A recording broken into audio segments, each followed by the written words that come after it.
Part 2 of Dune has now been watched officially by this household, and I got some thoughts on it. So stick around, because we're going to talk about a whole lot of things.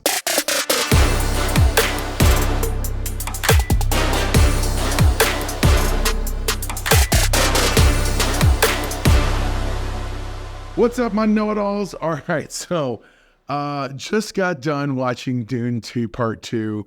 Mrs. Know-It-All and I went to date night, watched this movie. I don't know. Okay, a lot of people have said things like it's a perfect movie and whatnot. And I don't know that I think it's a perfect movie, but I don't know that I don't think it's an amazing film nonetheless. I feel like this film benefits from all the groundwork that the first one did. The first one was narratively very hefty. Oh no! The first one had a lot of backstory and building, to a lot of ground to tread before we could get to something as amazing as this. A lot of people are like, oh, I want to watch the whole thing together as a supercut. I literally said it as I walked out of the theater. But the truth is, I don't know that a supercut would work because it's so front loaded with backstory. This movie doesn't fall short in the least. In fact, everyone's coming together really well in this one. It literally picks up where it left off, and you see Paul and his mother, Timothée Chalamet and whatnot. They are with the Fremen, and the Fremen are showing them they've got to face some things. There's some hunters who are trying to finish off the last of the Atreides, whatever. A lot of time passes, and they don't tell you how much, but it's enough that Timothée Chalamet's character builds a relationship with Zendaya's. And little by little you start to learn a little more about the culture and what's going on. If you're not familiar with Dune, the books, the Frank Herbert books, or at the very least familiar with the 80s movie, or even the early 2000s sci-fi miniseries, which for me, the miniseries was as complete a version as you were ever going to get at the time. This is more intense. This is better, I would say. And I enjoyed it. I enjoyed the heck out of it. It's hard to, if I were to sit here and try to do my normal spoiler talk about this thing, it would literally take up an hour. It would take up most of the runtime of the actual movie for me to sit here and tell you literally beat for beat. The broad strokes are pretty clear. You have Paul, who, so history-wise, the Bene Gesserit over time, for those of you who haven't caught it or aren't playing at home, have seeded the galaxy with different myths at different cultures. And the one that they sent to Arrakis is about the Kwisatz Haderach. The Kwisatz Haderach is supposed to be, be the son of a Bene Gesserit. He's all these things that would have happened. And so when they get there, Paul and his mom know that the Fremen believe these things. Now, Zendaya's character is part of another group of people who consider them the millennials. And they're very much, or Gen Z rather, and they're very much like, yeah, we don't believe in that, blah, blah, blah. Only the fundamentalists at the South believe it. And the fundamentalists are hardcore. They're literally what it sounds like. They're very, the Stilgar, who's the head of them, he so believes that Paul is the dude. And so, of course, Paul's mom starts using that to her advantage, to try to build everything up and get everyone trusting them and whatnot. Paul doesn't want anything to do with it. He falls in love with Zendaya's character, who she's very much like, look, you want to be awesome, you want to be Fremen, you want to be Fedaykin, whatever, you want to be with us, fine. Fremen have to free themselves. She's very much about freeing themselves. And I don't know how many people know this, but Dune, and I was trying to explain this to Mrs. Know-It-All, Dune is essentially a cautionary tale about messianic characters. That's literally, it's a tale about cults. Like, be careful who you follow, what you this and that, whatever. Batista's great in it. Dave Batista's amazing. Florence Pugh's amazing. Seeing Christopher Walken as the Emperor, as the Padishah Emperor, was amazing. Seeing Josh Brolin return as Gurney, it's so wonderful seeing him. I've never realized that the houses all have like atomic weapons, like hardcore arsenals. And so Tugleto brought theirs there to Arrakis, and Gurney knew where it was, but he needed the genetic material from one of the House Atreides, which Paul is. But that ain't all.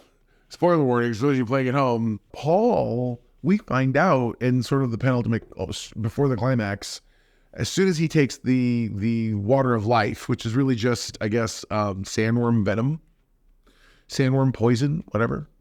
But it's like concentrated out of the little baby ones. It's like blue, and that's why they have blue eyes. It's super concentrated, spice, and all that stuff. And so he immediately, like his mother took it while she was pregnant. So she's literally talking to her sister, and I had to explain to Mrs. Know-It-All, yeah, baby Atreides in the stomach is conscious, able to communicate right now in utero. Oh yeah, that's a thing. And she's unbelievable. And later in the future, I've read the books and I've seen the miniseries and stuff. I'm very much aware of where the future goes, and it doesn't go well. So everyone's like, we're so excited for the possibility of the third movie.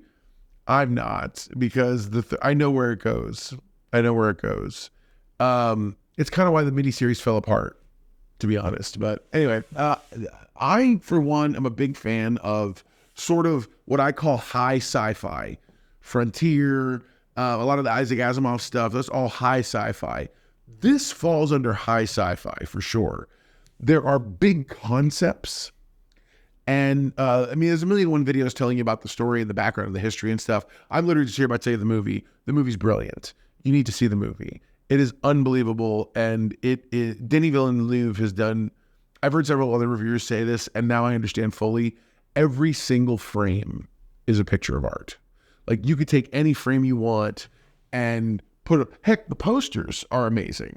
But at the end of the day, the more I watched this thing, I'm like, we're just hearing normal story stuff. And they like, boom, pan back. There's this part where Paul is walking to this leadership meeting, and you already see the throng of like bodies. But then they give you this over the top shot, and each person's head looks like a stone. And you just see this little teeny gap opening as Paul's walking through. Like, that's visually stunning. And there's a whole lot more of that kind of stuff throughout the entire thing. The sequence when Paul gets to, because little by little Stilgar's testing him.